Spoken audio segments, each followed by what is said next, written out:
Welcome to part 61 of the Kicho Wong Dong series. In this episode, we're looking at the axe kick, also known as Chik Ki. Specifically, we're going to look at the inside to outside axe kick and the outside to inside axe kick. And if you want some knowledge of the kick beforehand, please watch the videos on the crescent kicks, in to out and out to in.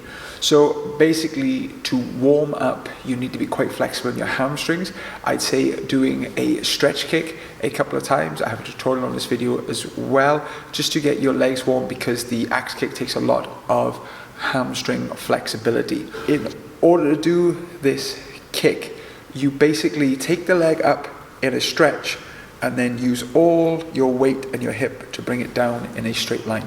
So the straight axe kick is up and down, and that's all it is. And there's a little push in the hip down. Make sure you don't smash your heel on the floor, but basically you lift your leg up in a straight line. When it's at the top, you just use all the force of gravity and your hip flexor strength to bring it down as quickly to the floor. So the Chik Ki is, in my opinion, a more aggressive version of the stretch kick. Where it comes into a combative principle is the in to out and the out to in.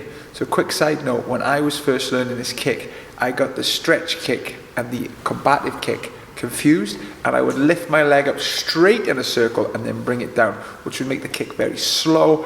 And really, when I used to practice this as a colour belt, I didn't really like it as a kick. It's only many years later when I realised you'd have to bring your knee up bent, like the inside outside kick, and then as the kick is halfway, bring it down. And this goes for in to out or out to in. And you basically bend your leg, as the leg becomes straight, flick it down. And again, it became very, very clear to me that this was the way to kick. Once I did it, again, like a lot of things in Tang Soo Do and in life, if it feels good, it's probably right. And if it doesn't feel good, it's probably wrong. So I'm going to go on now to some common mistakes. The main one I just mentioned, keeping your legs straight, that is going to make the kick much slower.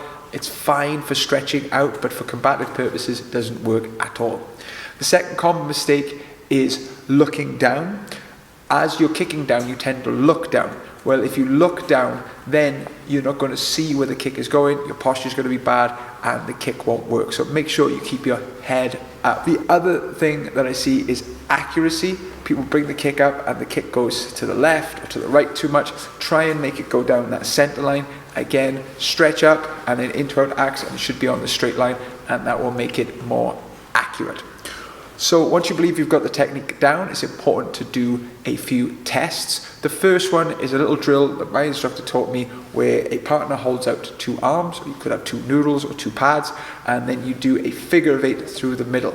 Now this version is more in line with the straight leg version, but it's great for getting that hip flexor strength and that control. Basically, you start kicking, don't let your foot touch the floor, and you go for 30 seconds or a minute on one leg without moving the rest of your body. This is very difficult, but it helps a lot with your axe kick.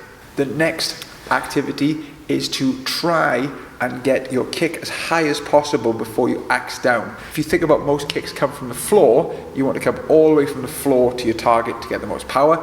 Because this one kick is the only kick in Tang Soo Do that really comes down from this angle, you want to get as high as you can to bring it down. So a good little test or check mark you can do is film yourself from the side, lift your leg up, take a still frame of the kick at its highest point and see how high that is. And again, when you can get it completely straight, almost vertical, you know that your axe kick is going to have a lot of force coming down. And then the third test, which is the most fun test, which I often do with my class, is trying to hit a paddle or two paddles with variations of this kick. So like any other kick, you could do a basic. You could do it off the front leg, the back leg. You can spin, you can jump, you can pop jump, you can spin and jump, you can 360 jump.